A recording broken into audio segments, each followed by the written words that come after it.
And I don't believe that somebody can come from outside the country and call for the separate Cape Town or, independence. Man by the name of Phil Craig launched a political party called the Referendum Party, right? Now, why am I saying a British man? Because he is British with a British accent. He does, however, have South African citizenship, right? Because you can only register a political party if you have citizenship. Now, in South Africa, like a lot of other countries, you can acquire citizenship in two ways. It's either one, you've been in the country for a specific period of time, or two, you have enough money to invest in the country and start businesses, and then you can acquire citizenship that way.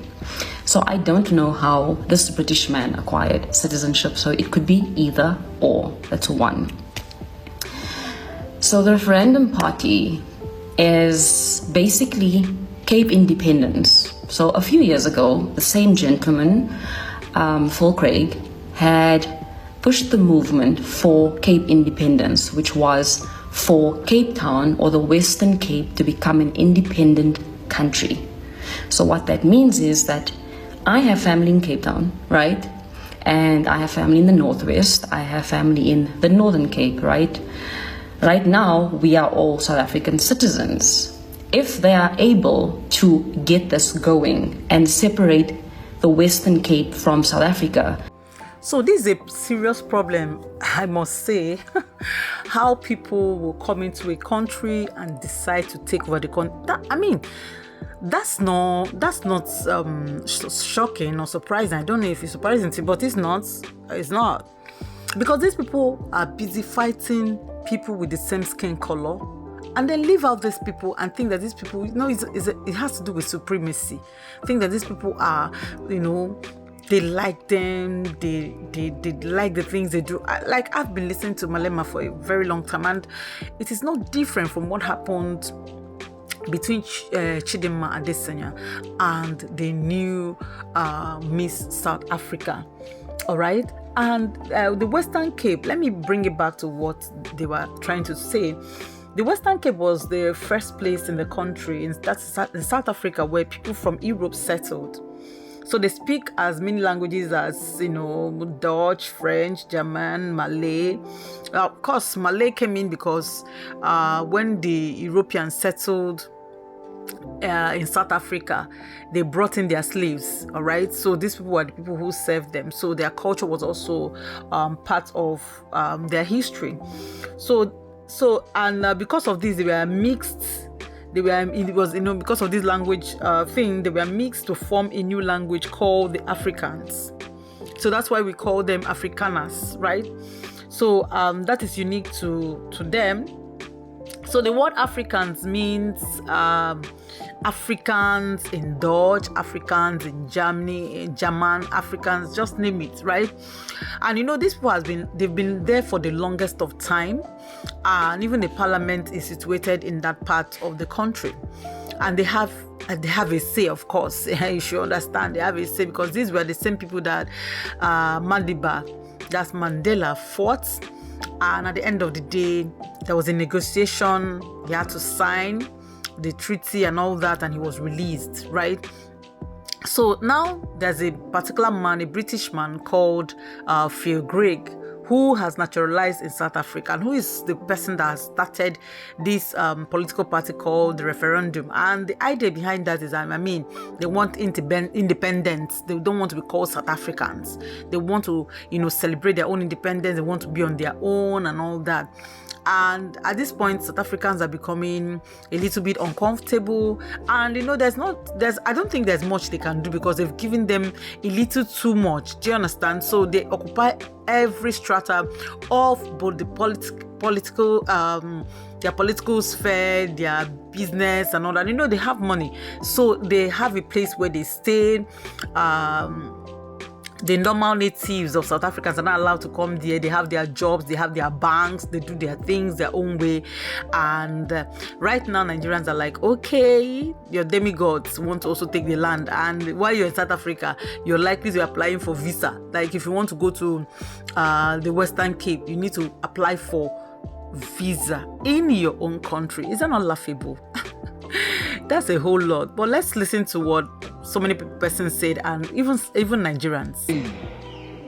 And they need to prepare that these people who want Western Cape to become an independent state, they must know that it will not happen, because their right-wing coalition will not govern the Western Cape. Their right-wing coalition will not govern South Africa.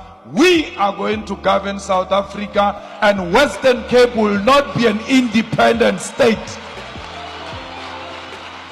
They must not try the government of the EFF, because we know what soldiers are used for. And when we are in charge of South Africa and anyone wants to take chances with the Western Cape, that person will meet the might of the state, because there's no one who's going to turn this province into a colony. This province is part of South Africa, and EFF in Saldanha Bay demonstrated that everything else that is done in South Africa shall be done in the Western Cape, because Western Cape and South Africa is one thing. The name of Phil Craig is now advocating for Western Cape to become its own country. A British foreigner is the one spearheading the campaign for Western Cape to become its own country. Imagine if it was a Nigerian that was doing that. The whole of South Africa will be up in arms. But because he's a white dude, nobody's saying anything about it. There's no petition, because his name does not end with additional. There's no petition against him saying that he wants Western Cape to become its own country for white people. Good luck to you. Man who has only lived in South Africa for 20 years has decided that he has the right to come here and tell African people what to do with their land. We don't even need to discuss the intricacies of colonialism. We don't need to get into that for you to understand that it's insane for a British man to come here and tell us what to do with our land because he feels like he is entitled to do so. White South Africans don't have the right to tell African people what to do with our land. You live here because your ancestors committed atrocities to the native populations.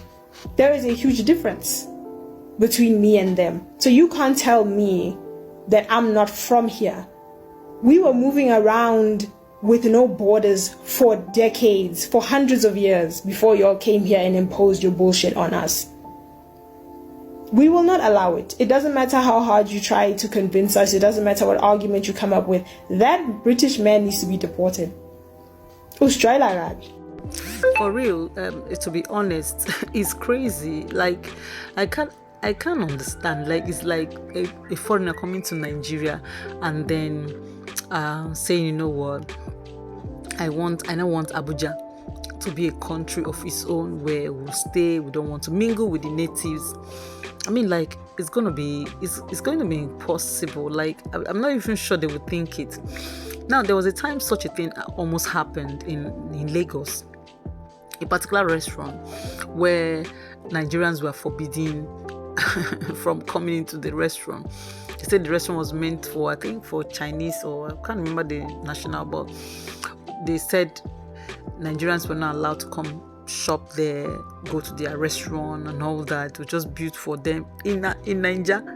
So some people heard it and like, it's not possible. So some actually went there and they said no, they're not allowed inside. They made a video and they started screaming. They started talking about it on social media. And before, in fact, that thing happened on a Wednesday. It's on Wednesday, on a Thursday. I can't remember exactly, but one of the days.